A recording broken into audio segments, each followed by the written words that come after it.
Fala, meus irmãos, sejam bem-vindos a mais um vídeo. Hoje eu gravei um vídeo numa praça e aí chegou uma galera lá. Enfim, eu tive que começar a falar alto, daí eu pedi pra eles falarem mais baixo também. Foi engraçado, sabe? Acho que faz parte, né, da gente sair na rua, mas vale a pena, vale a pena. E eu oro para que o Criador permita que esse vídeo não tenha interrupções dessa vez e que haja edificação, que o Espírito Santo possa ministrar a palavra hoje. Então, meus irmãos, hoje eu vou falar com vocês o penúltimo capítulo do profeta Isaías, que é o 65, e é muito bom, um capítulo muito bom. Então vamos lá. Julgamento e salvação. Fui buscado dos que não perguntavam por mim. Fui achado daqueles que não me buscavam. A um povo que não se chamava do meu nome eu disse, eis-me aqui, eis-me aqui. Ou seja, nós, os gentios, porque a salvação vem dos judeus. Então estendi as minhas mãos o dia todo a um povo rebelde, que anda por caminho, que não é bom após os seus pensamentos. Povo que de contínuo me irrita diante da minha face, sacrificando em jardins e queimando incenso sobre altares de tijolos, que habita entre as sepulturas e passa as noites junto aos lugares misteriosos, come carne de porco e tem caldo de coisas abomináveis nos seus vasos, que dizem, fica onde estás e não te chegues a mim, porque sou mais santo do que tu. Isso me lembra uma parábola que o Messias falou sobre o fariseu e publicano, né? Porque ele falava, graças a Deus que eu não sou esse publicano, enquanto que o Criador queria era um coração humilde, né? Acima da própria justiça, o que o Criador quer é humildade também nossa, né? Então, a gente não pode se achar melhor do que os outros, nem julgar os outros, porque a gente não conhece a história da pessoa. A gente não tem direito nenhum de julgar as pessoas, sendo que o Criador também criou elas. Então, uma coisa é você falar contra um pecado, mas é diferente de julgar, entendem? Então, é isso. Nossa, meu olho tá meio vermelho agora. Mas enfim. Estes são fumaça no meu nariz, um fogo que arde todo dia. Eis que está escrito diante de mim. Não me calarei, mas eu pagarei. Sim, vingar-me-ei totalmente. Então o Criador se vingará daqueles que são soberbos. As vossas iniquidades, juntamente com as iniquidades de vossos pais, diz o Senhor, que queimaram incenso nos montes e me afrontaram nos outeiros, usarei para medir e retribuir as suas obras antigas. Assim diz o Criador. Como quando se acha vinho num cacho de uvas, dizem, não o desperdices, pois há bênção nele, assim farei por amor de meus servos, que não os destrua a todos, e produzirei descendência a Jacó, e a Judá um herdeiro que possua os meus montes. Os meus eleitos herdarão a terra, e os meus servos habitarão ali. E Saron servirá de curral de ovelhas, e o vale de Acor, lugar de repouso de gados, para o meu povo que me buscou. Então, por mais que tenha essas referências de Israel, isso está falando sobre todos os eleitos, todos os salvos, todos os escolhidos no mundo inteiro, de toda tribo, povo, língua e nação, herdarão a terra após, então, o derramamento da ira de Deus, a ressurreição dos mortos e o novo céus e nova terra, enfim, nós herdaremos a terra e a vida eterna também. Então, mas a vós, os que vos apartais do Senhor, os que vos esqueceis do meu santo nome, no meu santo monte, os que preparais uma mesa para a fortuna e que misturais a bebida para o destino, também vos destinareis à espada, e todos vos encurvareis à matança, porquanto chamei e não respondestes, falei e não ouvistes, mas fizestes o que era mal aos meus olhos, e escolhestes aquilo em que não tinha prazer. Ou seja, aquele que se encurvou a falsos deuses, aquele que não buscou o Criador e, portanto, como está na nossa natureza, exaltar algo que é mais forte, que está acima de nós. Consequentemente, toda pessoa que não tiver o Criador no centro da sua vida vai estar idolatrando alguma coisa. Então, ele falou, então vocês vão se encurvar à matança. E nenhuma alma vai se justificar perante o Criador, porque ele chamou, mas as pessoas ignoram ele, não há quem busque. Então, inclusive nós mesmos, quando fomos chamados pelo Criador, estávamos em pecado, em delito, e fomos chamados pela misericórdia dele, pela graça irresistível. Porque nós, na nossa carne, não somos capazes por nós mesmos de buscar o Criador, nessa carne caída, pecaminosa. Então, eis que os meus servos comerão, mas vós padecereis fome.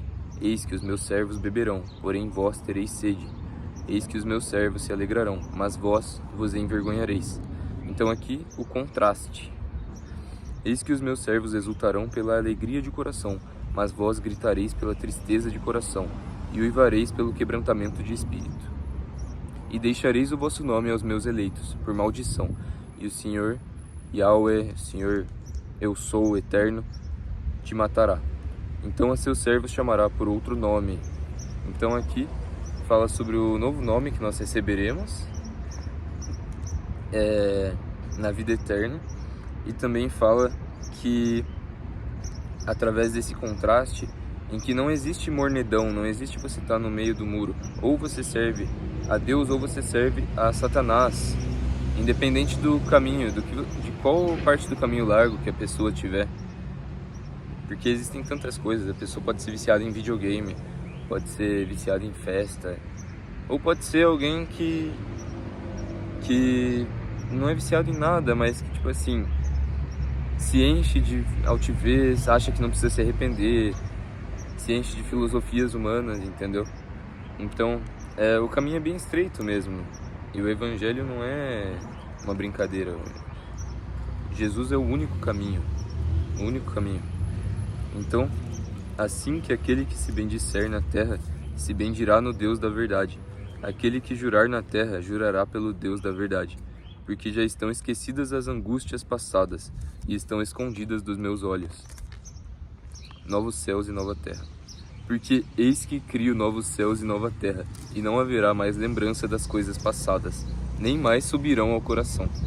Então, quando a gente lê o Evangelho, a gente vê como que é perfeito, E tem aquilo que em inglês é chamado de cross-references, que é referências cruzadas, que basicamente a Bíblia é perfeita. Então, esses novos céus e nova terra, essas coisas que vão ser faladas aqui, elas são repetidas de forma perfeita, não apenas repetidas, mas faladas com palavras diferentes, aqui em Apocalipse, aqui em outros profetas, mostrando que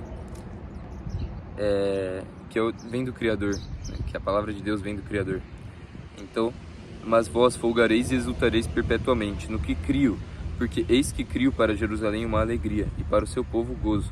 Ou seja, não haverá tédio, porque o Criador, o mesmo que criou tudo isso, pensa, todo o alimento, todo o animal, toda a natureza, criou tudo, as rochas, os cristais, os minérios, a química, a física, ele criou tudo.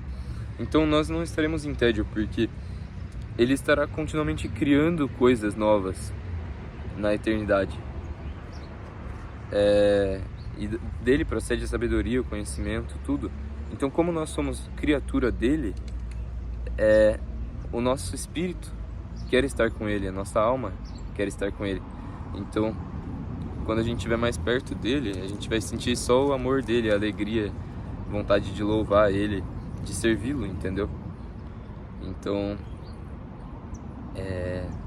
não é o céu de tédio que as pessoas acham que é, Então, não haverá mais nela criança de poucos dias, nem velho que não cumpra os seus dias, porque o jovem morrerá de 100 anos, porém o pecador de 100 anos será amaldiçoado. Aqui, se vocês souberem explicar por que o jovem morrerá de 100 anos, eu não compreendo, sendo que é a vida eterna, Se alguém souber, deixa nos comentários. E edificarão casas e as habitarão, plantarão vinhas e comerão o seu fruto. Não edificarão para que os outros habitem. Não plantarão para que os outros comam. Porque os dias do meu povo serão como os dias da árvore, e os meus eleitos gozarão das obras das suas mãos. Não trabalharão debalde, nem terão filhos para a perturbação. Ou seja, todos seremos filhos do Criador. Não vai haver um casamento ou uma relação de pai e filho entre os salvos, entre os remidos. O que já refuta a questão do casamento eterno dos Mormons, né?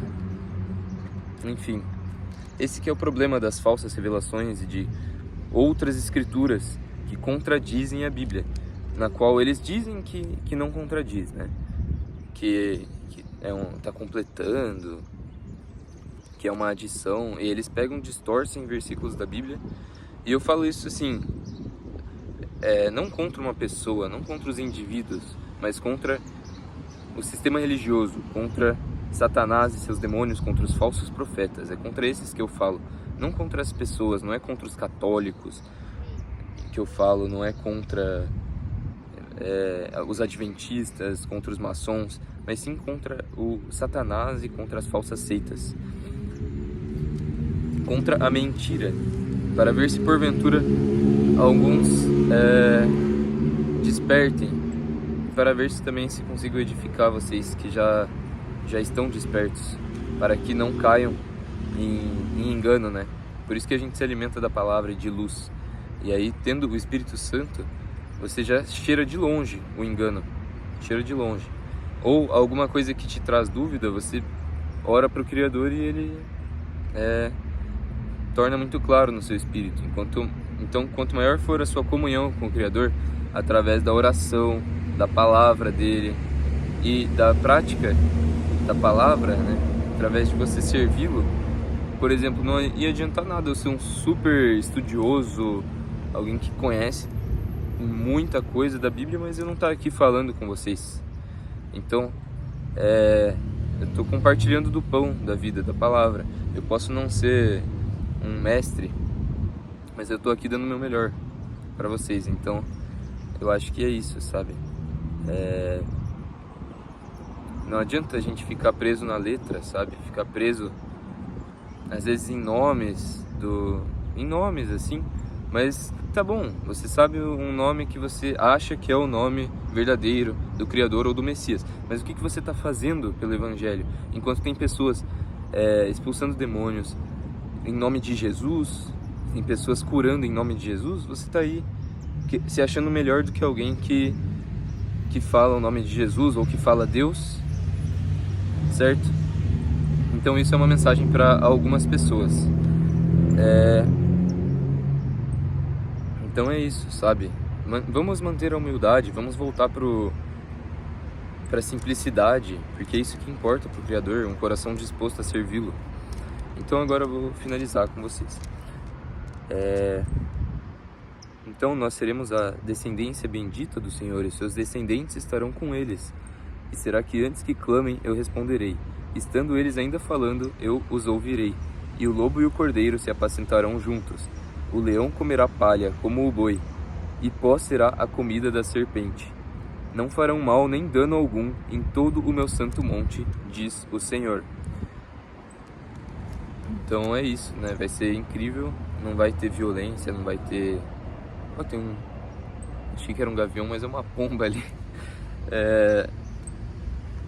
Mas assim, esse negócio de antes que clamem eu responderei, né? Isso aí, nós temos testemunhas de pessoas que tiveram um arrebatamento de espírito, que foram ao céu, ao trono de Deus, ou que foram em alguma dimensão celestial, falando que a comunicação não é nem falando assim, é pelo pensamento, e que enquanto a pessoa pensava, o Messias, ou enfim, ou os anjos já respondiam à pessoa. Então é algo difícil de compreender, né, com o nosso cérebro humano, mas é isso.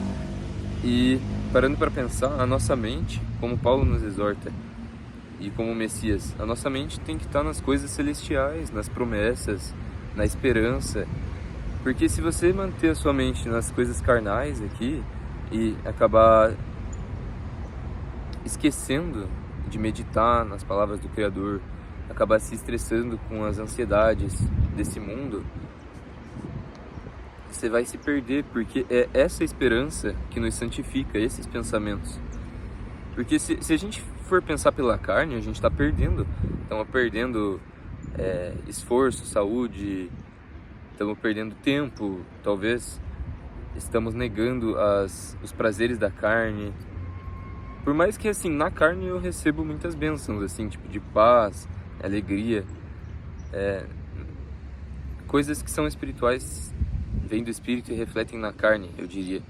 Recebo saúde por estar pregando o Evangelho, mas ao mesmo tempo a gente perde muitas coisas. Então é por isso que o nosso foco tem que estar nas coisas celestiais. E é com essa mensagem, meus irmãos, que eu finalizo este vídeo.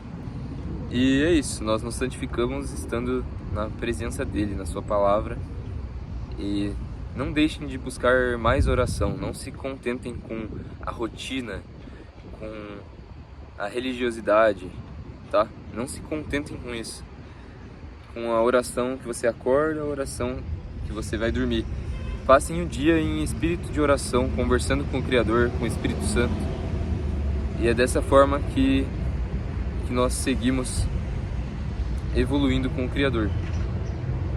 Não só por rotina e por disciplina, mas por entrega de coração. Então, que o Criador os abençoe grandemente, meus irmãos. Aproveitem, se você chegou até aqui, para se inscrever no canal. E, porventura, se você já for inscrito, muito obrigado também. Deixe seu gostei, deixe seus comentários aí. Seus comentários ajudam demais na divulgação do canal e no compartilhamento da palavra de Deus, que é o pão da vida. Então é isso, que o Criador vos abençoe grandemente, meus irmãos, e até a próxima.